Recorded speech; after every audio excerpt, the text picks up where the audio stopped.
Hey guys, how we going? Just a bit of a heads up, content warning almost. Seeing a bit more footage of me today than normal.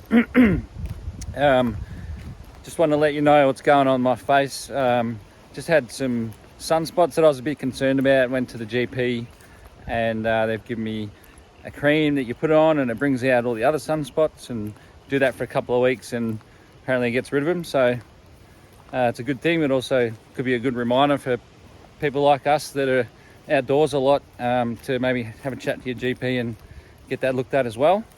Yeah, so I know it looks a bit rough and I forget about it and I don't really care, but Kat reminded me that I'd filmed all this stuff and hadn't let you know what was going on. So yeah, that's that.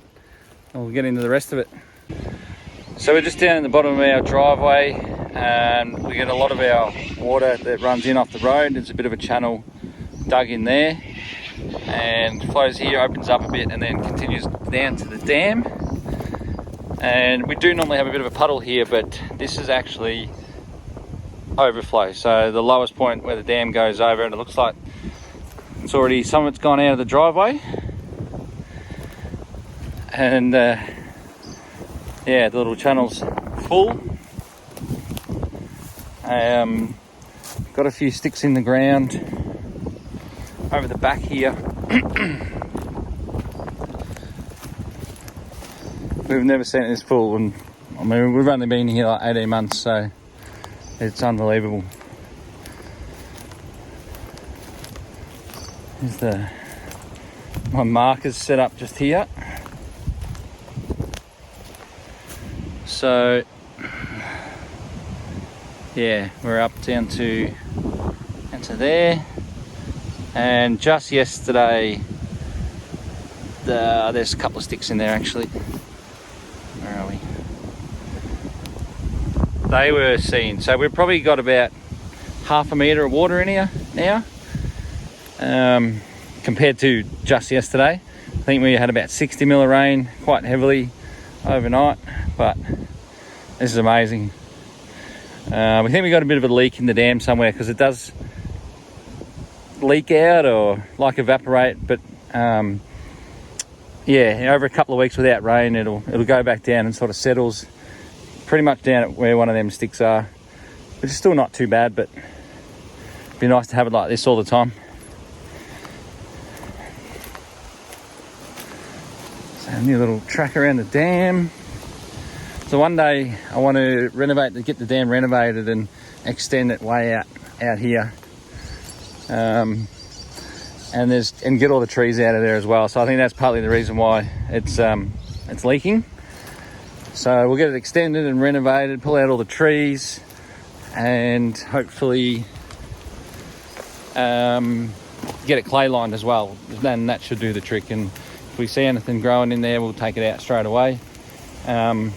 But yeah, that's the dream. So it'll be a few years before we can get to that. Another little swale just here. It's like the first one I dug as a bit of a test to see how we'd go. So there's not much planted in the back of this one, and it doesn't have a huge amount of fall from there to there, but it's pretty much the most we've seen in it, which is pretty cool. And then this is our lowest swale, which you can see up this end where I thought I'd dug way too deep. It's actually a bit higher, so I can actually dig this area out a bit more and level it out with the rest. But yeah, it's unbelievable. So we've got our apples all planted in the back of here, all green manure on top, and a row of sunflowers back there, which will be nice to look at. But this is crazy. The ground is already so soaked, so it's not seeping in that fast, which is all right. The longer it's on our land, the better. You might be able to hear it under my foot, actually. It's just squelching. So cool.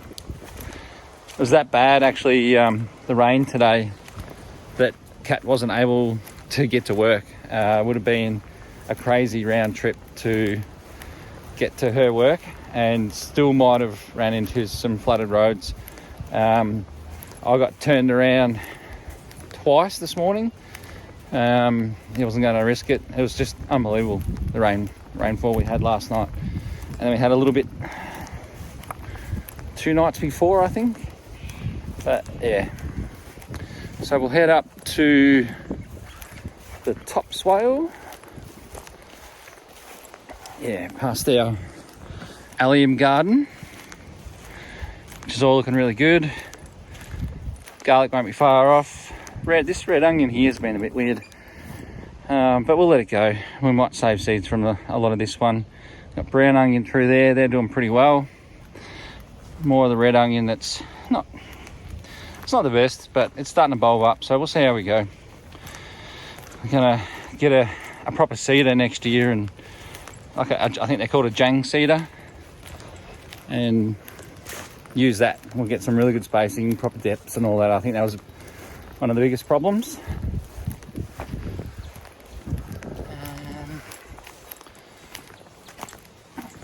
So yeah, I think,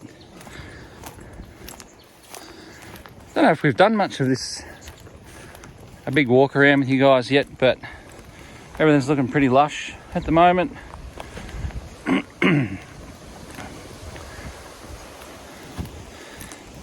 Neighbour's place, the grass is always green, as they say.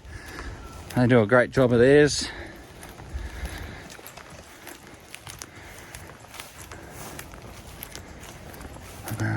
And arriving at the top corner of the block,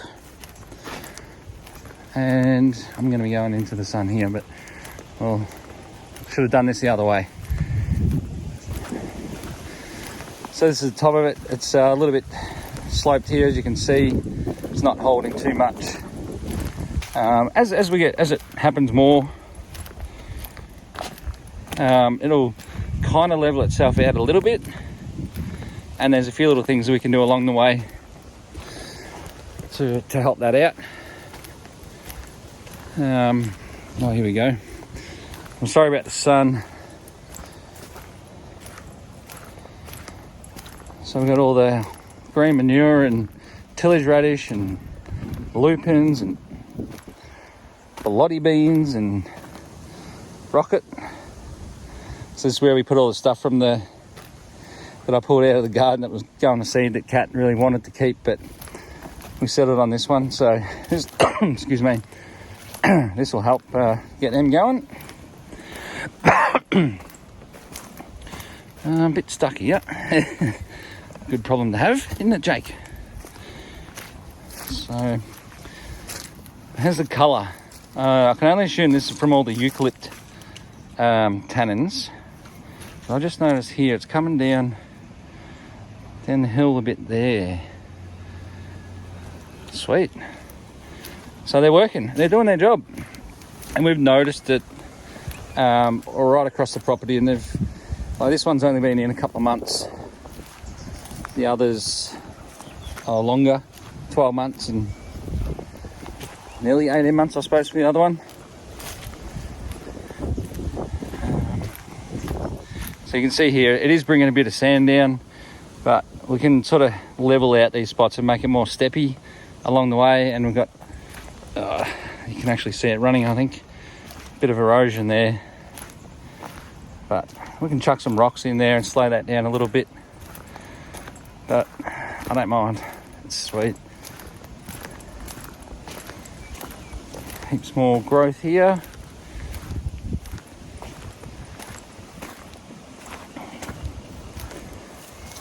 See if I can get you out of the sun a bit. One of our new fruit trees, it's loving life on the swale there.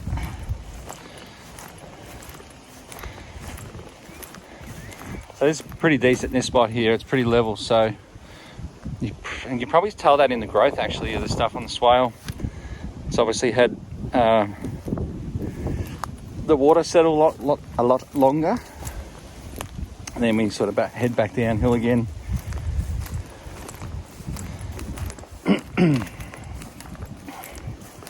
So I really wanted to document this event, this rain event. I'm not sure when we'll put it up, if we'll put it up, but once La Nina's finished for us here in Australia, we're probably going to go back into another decade-long drought. So this could be one of the last few times this year and this summer for us that we'll see the swales like this. And I mean, we'll always get a rain events during the drought, and the swales will help, but I can't see it being like this too often. It's bloody unreal.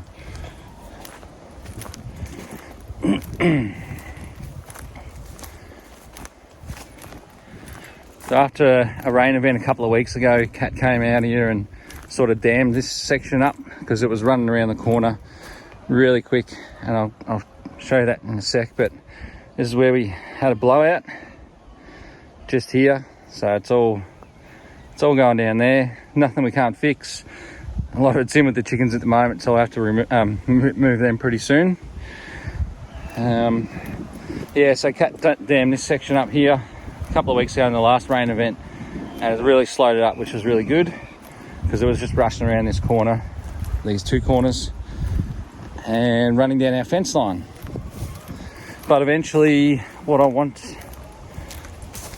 to do, so it sort of ends here. I'd like the overflow to be here, and then as it goes downhill, I want to have like a holding pond, I suppose. I started doing a bit on the tractor, but yeah, the poor old little VX is not cut out for that job. So, but I think it'll work. And then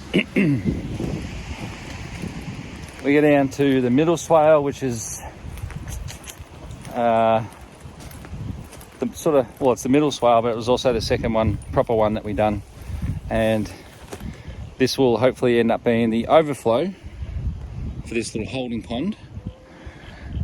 And it is chock-a-block.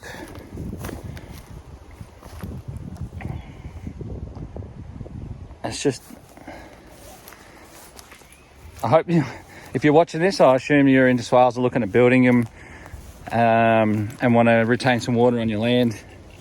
But I love this. This is just amazing.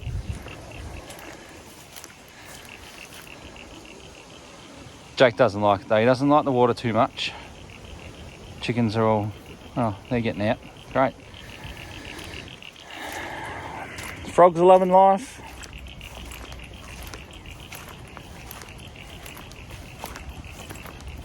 Which means very shortly, when it warms up a little bit more, the snakes will be loving life. All our green manures going to seed,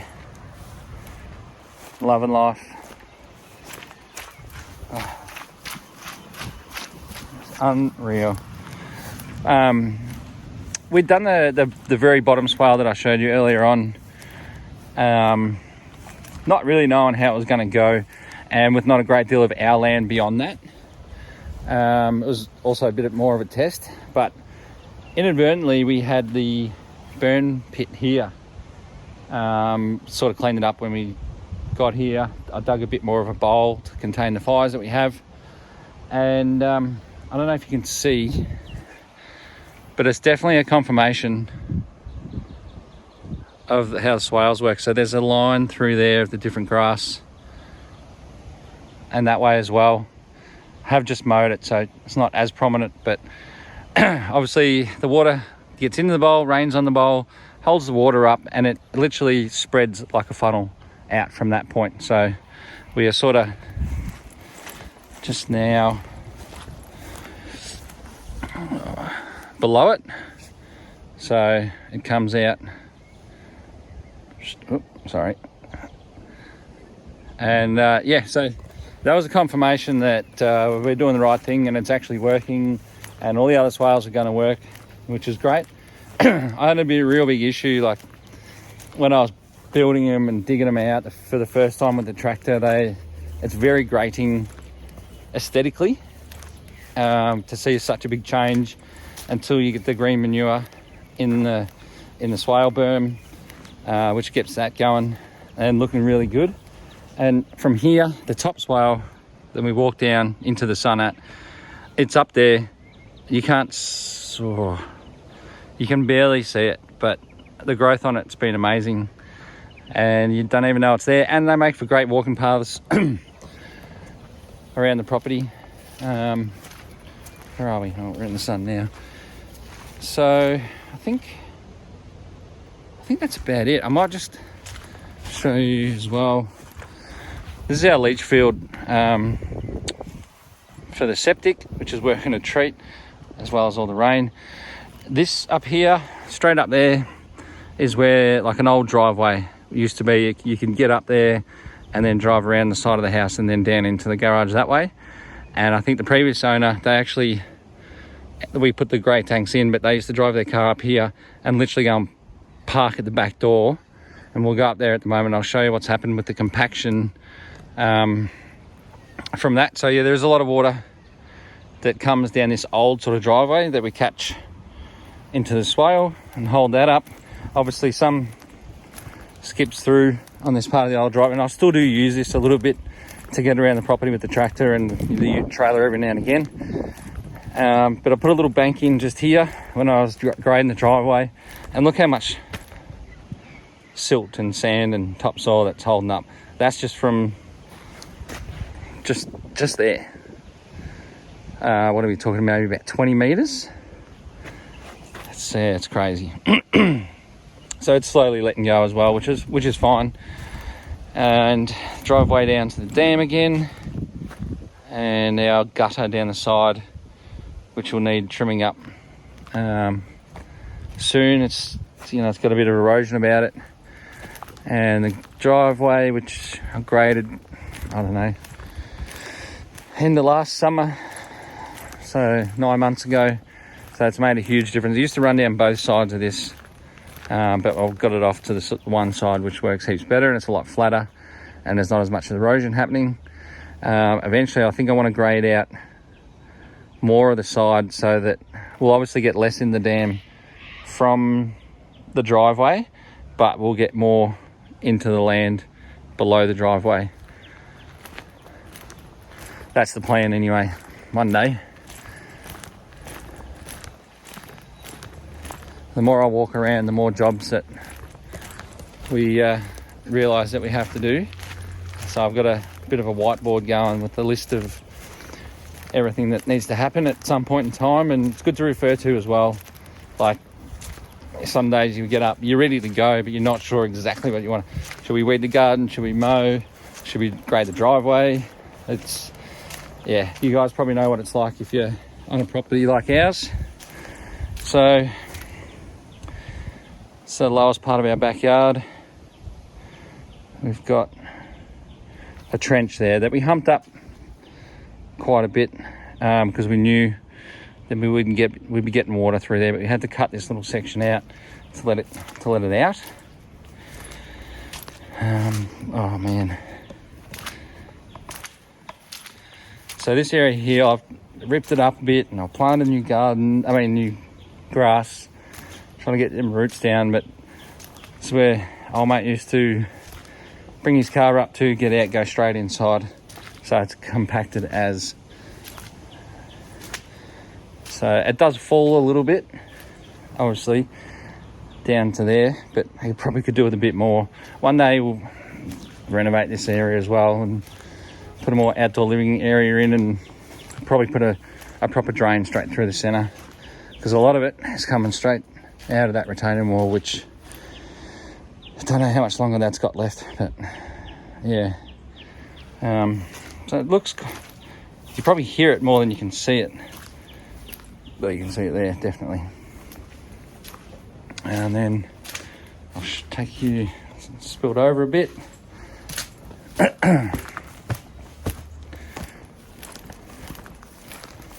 can see in there, straight down. It's like a rice paddy. That's just full of water. I did fill that up, but for some reason, if you got chickens, they like to dig at the edges of things, which is what they've done all the way along there. So that's thanks to them.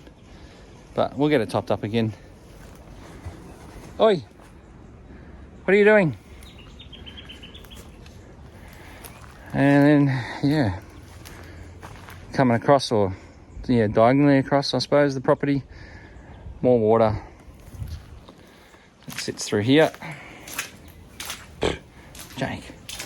And it's coming out of the ground over here. It's unreal. Oh, one other thing I'll show you guys real quick. Look at this. So that's where it all starts, from the driveway. The other week, knowing that we had heaps of rain coming, all our tanks are full, and this one is overflowing now. Well, just dripping away.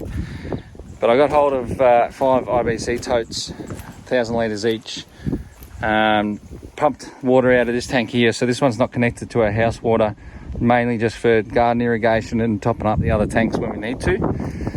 So these are going to be turned into worm farms eventually, but at the moment we sort of didn't want to waste any more water, so we've filled them up. So they're sitting there ready to be used a bit later on. And then another little tank there, that's full.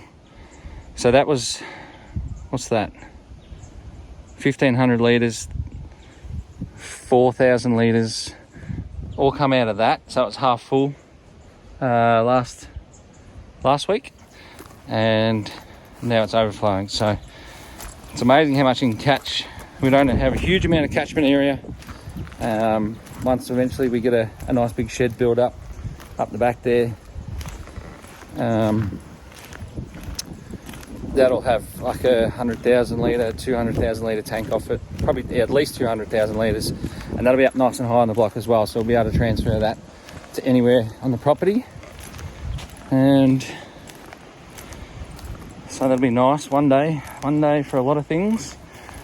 Have a quick look see at the garden. Oh no, you've seen most of that.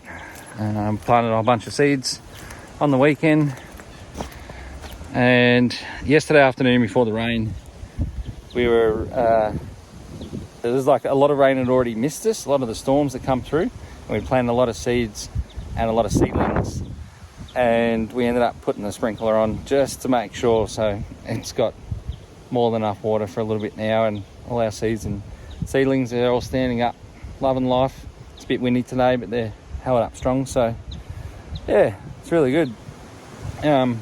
Like I said, I'm not sure if we were going to post this or it's just for more of my documentation, because we're probably not going to see it for a while. But if you got any questions about the swales and water storage and all that kind of stuff, feel free to hit us up. No expert, but might be able to give you some ideas, help out or something. But yeah, thanks.